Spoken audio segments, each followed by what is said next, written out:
జిల్లాలో దీని పక్కనే కలెక్టరేట్ కట్టుకున్నాం. కలెక్టరేట్ అద్భుతంగా కట్టుకున్నాం. మరి ఇవాళ ఒక కాంగ్రెస్ కార్యకర్త వచ్చి కలెక్టర్ రూపంలో కూర్చున్నాడు అక్కడ. ఇక ఆయన మన నాయకులను సీదా మాట్లాడుతున్నాడు కలెక్టర్. ఏమని మీరు పార్టీ మారండి అని కలెక్టర్ చెప్తున్నాడు. ఒక అంత గొప్పడున్నాడు ఇక్కడ కలెక్టర్.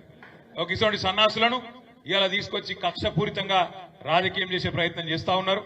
ఏం పర్వాలేదు, ఏం ఫరకూడదు. టీఆర్ఎస్ ఎంట్రుక కూడా ఎవడు పీకలేడు అనే మాట కూడా విజ్ఞప్తి చేస్తాం.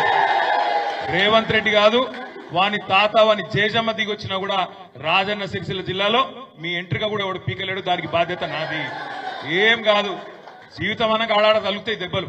మనం కూడా చూద్దాం ఎన్ని రోజులు చేస్తారు ఈ డ్రామా, ఎన్ని రోజులు కలెక్టర్లు, ఎన్ని రోజులు అధికారులు, ఎన్ని రోజులు పోలీసు వాళ్ళు, వీళ్ళ నాటకాలు మనం కూడా చూద్దాం. మంచిగా రాసి పెట్టుకోండి. నేను చెప్తున్నా, నేను అంత మంచోని నేను కాదు. నేను పక్కా చెప్తున్నా, ఇవాళ ఎవరెవరైతే బాగా అతి చేస్తుండ్రో, ఎవరెవరైతే కాంగ్రెస్ కార్యకర్తల్లాగా ఓవర్ యాక్షన్ చేస్తుండ్రో వాళ్ళకి నేను చెప్తున్నా, దీనికి వడ్డీతో సహా ఇచ్చే బాధ్యత నాది. నేనే తీసుకుంటా. నేనేదో ఉత్తగా చెప్తానండి. మీకు తెలుసు, నాకు తెలుసు, కాంగ్రెస్ వాళ్ళకు కూడా తెలుసు. తొందరలో ఎలక్షన్లు ఎప్పుడు జరిగినా, 3 ఏళ్లకు జరిగినా, 4 ఏళ్లకు జరిగినా, ఎప్పుడు జరిగినా, నేను 3 ఏళ్ళు 4 ఏళ్ళు అంటున్నా అంటే మళ్ళా వీళ్ళేదో ప్రభుత్వాన్ని కూలగొడుతున్నారని ఎవడో అవలగాడు అంటాడు. అందుకే అది కాదు. నేను చెప్పేది ఏంటంటే, రేవంత్ రెడ్డి పదవే తుమ్మితో ఉసిపోయే ముక్కు లాంటిది. ఢిల్లీ వానికి ఎప్పుడు కోపం వచ్చి అక్కడ సర్ది అయిందనుకో, ఇక్కడ తుమ్మిండి అనుకో, ఆయన దూసిపోతుంది. అందుకే అంటున్నా, ఏమన్నా జరగచ్చు. చిట్టినాయుడు గారి పదవి ఎప్పుడు పోతుందో ఎవరికి ఎరకలేదు. ఇవాళ ఎవరెవరైతే ఆ చిట్టినాయుడిని తీసుకొని ఎగిరిపడుతున్నా మన జిల్లాలో ఉండే కొంతమంది కాంగ్రెస్ సన్నాసులు ఉన్నారో వాళ్ళకి చెప్తున్నా, మీరు ఎన్నికల్లో మా మీద గెలవలేరు. ఇప్పుడు వరుసగా 5వ సారి నేను ఇక్కడ ఎమ్మెల్యేను. 5 ఎన్నికల్లో గెలిచిన. ఇక్కడ కాదు, మీతో ఎలక్షన్లో గెలిచే దమ్ము లేదు. ఏం చేయాలి మరి?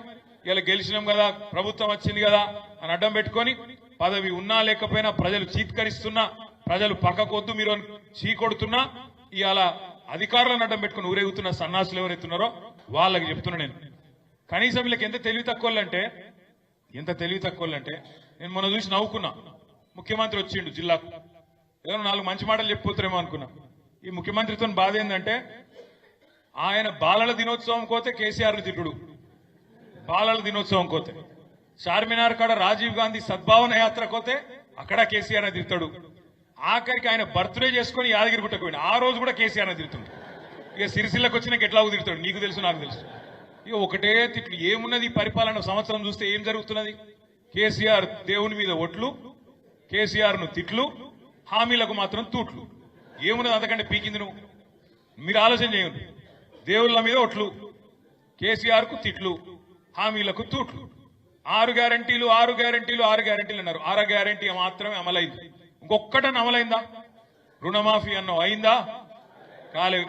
ఊళ్ళలో కొద్దిగా ఇబ్బలు కొట్టట్టున్నారు కాంగ్రెస్.